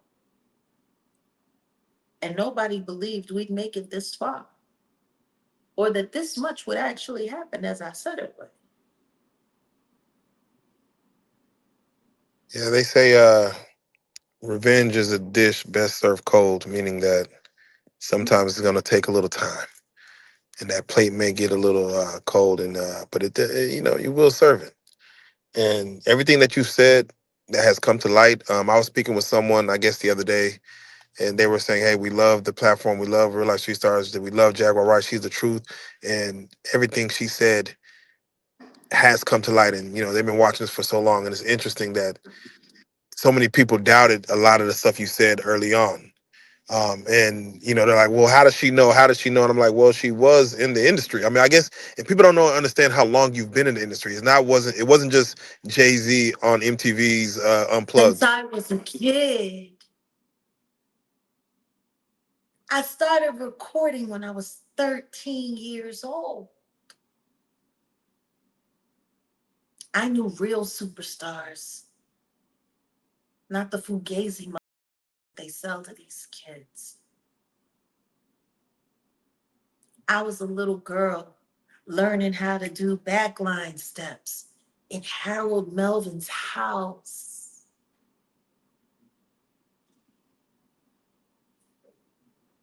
It was Bunny Sigler who asked me to sing Love, Need, and Want, the Patti LaBelle song that he wrote. I sang backgrounds for Patti LaBelle. She fired me. Not because I did anything wrong. The alto, she kept singing flat. And back then, if the whole back line wasn't tight, didn't matter who was right. Everybody got fired. That's how long I've been around. Jill Levert mentored me as a songwriter and had been in my life ever since I was 15 years old. I was introduced to him by McKinley Orton, who wrote I'll Be Dreaming for Vanessa Williams. I'll be dreaming, dreaming. Yeah. I was friends with the people who wrote that song. I started interning at labels when I was a kid. I remember the first time I met Sean Carter, and it wasn't at MTV Studios. I was a girl, and we were on in streets. And I know Dr. York just as well as he does. Why does nobody ever ask him about his ties to the Ansars and the Holy Tabernacle?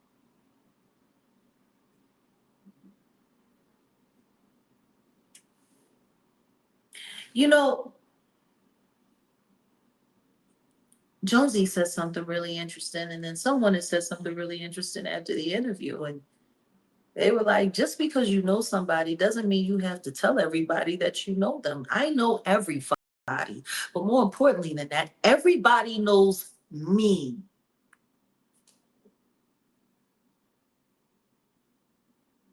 I don't gotta fight. What's really interesting though, the thing is for all of those years, nobody ever questioned what I was or who I was. I was revered, I was accepted, I was appreciated. Some people even worshiped my abilities. Once upon a time, some still do. Without my encouragement, I don't believe in celebrity worship. I just don't. But the thing that gets me, really, is that nobody started talking shit about my career or talking shit about me like that publicly or going after me or questioning my relevance or questioning who I am or questioning my history until I started telling the truth about the industry. It was only then that the backlash happened. If I was so hated and if I was so, not wanted it and so irrelevant and so this and so that, why wasn't motherfuckers talking about me like this the whole time? Has anybody ever asked that question? Like, if I was so ain't forever, then why wasn't niggas talking about me like I wasn't shit forever? Why did it not start until I started calling people out and started adding up? Tell me that's not an important question that I just threw out there. No, without question. Without question. It's just funny how quickly the world falls for it.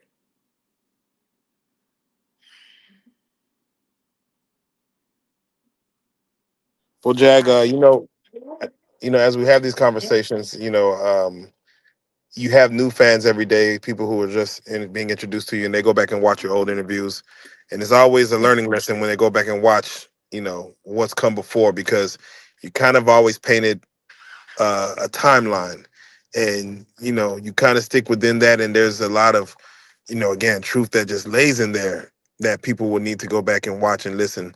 But as we do this on the Real Life Street Stars on the Blue Couch, you also, again, you have your sermons almost on a daily on your own channel. I want you to Yes, go I ahead do. and let people know, as far as they fall in love with you here, and they could actually go and watch you on your own accord. Can you tell them again which sites are you on? What's the best way to catch you if they want to? Sometimes they be excited to catch you live. When do you go live? Kind of get you in their algorithm. Keep your notifications on and just subscribe to my platforms. Here on YouTube, our community channel where I am, where I go live, where we talk, where we kick it. I do my weekend wrap ups there. We do our Tuesday tea there. We have our impromptu lives. We have our members only stuff that we do. And we're a members powered platform. So predominantly, mostly everybody there is a member. Well, not mostly everybody, because we're almost 130,000 subscribers strong, but we have somewhere around like 500 members. We're trying to get that number up, because more people should come, and it gives people a chance to get to know me, like as me, for me. Um, but that's the Jaguar Wright effect here on YouTube. We also have the Jaguar Wright show, where my more produced content like this will be over there. I'm about to start doing some new interviews soon. Over there, the Jaguar Wright show. We also have our producers platform, Set in the West Doc, and we have Set in the West LA, and Wolfgang on the Dais. Y'all know Odell over there burning it up. I'm over there sometimes too, but I'm just pretty much Jaguar Wright everywhere else, whether it be on Twitter or X. And I occasionally do spaces there. I'm also on Kick now, kick.com/Jaguar Wright. We have our Patreon.com/Jaguar Wright. I still have my Instagram, Jaguar Wright, and I'm over on uh, TikTok as well, Jaguar Wright. Now, I'm not there all the time. And we also have the Jaguar Wright Uncensored podcast. Or you can just look me up at thejaguarwright.com, my website, and all of the links are there. And yeah. There you That's what go. There you go. I find. Jack, let me ask you, how does one become a moderator on your channel? And shout out your moderators if you would like to shout out any of them. Um, well, there's Auntie Leah, there's Archangel Michael, there's the natural one we all know as Ayasha Lachey Bay. We have Kat, and we don't have a lot of moderators anymore. We really don't. Uh, Cut it down a lot because, becoming a moderator for someone like me is the best way to infiltrate my platform. And we keep it tight, we keep it small now. How do you become a moderator for my channel? You don't. You come around, you be around. And if we feel comfortable, you might just get that wrench. I know that there's a lot of people here on YouTube that sell wrenches. What is it, $100 and you get a wrench and all of that stuff? Like, no, no, we're a community, and the information that we share and the work that we do is very important. So it has to be done, earnestly. So yeah, if you want to become a moderator though, or you be around, be reliable, be dependable, be respectful, don't be divisive. Just be around. Little by little, we'll see. Okay. There you go. There you go. Well, with that being said, Jag, I know it's been a minute. Thank you for coming in and blessing us in regards to And this. don't forget about my GoFundMe, my legal defense fund. Yes, please. I guess the easiest way, we'll put that in the description. The easiest way to do it is click on the description when you see it right below this interview, and below any clips. Yes. You'll see that, or just go to GoFundMe and type in Jaguar Wright. It'll come up. And the simple way, if you want to just give something quick, I know Cash App is the way to go, but cruelty-free Yes. artistry, this exactly Mhm. as it's spelled, cruelty-free artistry, no With extra one Y's. Y. Yeah, no, no extra Y's or anything. Jaguar Wright gets that directly to her. So definitely anything, of course, helps. We did a live a couple of days ago as far as wanting to get the legal defense up, and hopefully, thank you for everyone who was a part of that live and Yes. donated, and we Every little appreciate all bit of it. helps. Every little bit helps, and we're still raising. We're still here. We've been doing this fundraiser since March, and we're barely 10% to our final goal. So I'm hoping that number kicks up. And all I can say is, if we can get 7,500 people to just donate $10, we'll get to our goal. So I want to thank everyone who did donate, who came out for the telethon. Thank you so much. It was fun. It was good to just sit and talk and bust it up and have that conversation. And a lot of my people were in the chat, and a lot of other people's people, well, not a lot. There was a couple weirdos in the chat, and that's to be expected when it comes to me. But everyone else, especially here on the Real Life platform, you know, oddly enough, we've been on this journey together for a long time. And I know of all of the people that come here and sit on this couch. I'm a little different. And our relationship is a little unique. I just want you all to know that all of the positive comments throughout the years, it's so funny. I never used to read comments at all. It was this platform and these sit downs that we have that made me start reading comments. And I'm so grateful that I did, because some of you have some really brilliant minds, wonderful things to say. And I just want everyone to know there's so much love and so much appreciation for this relationship that we have here. And salute to you all as So, we continue to journey on. no, thank you. And journey on, we will. You're responsible for at least about 30% of our female fan base. So we got to thank you for introducing us and having even women come into our platform and finding enjoyment in having these conversations. So with that being said, Jaguar Wright, you're back once again with another one, epic. But as you well know, you are a real life street star. And we salute you. Appreciate. Until next time.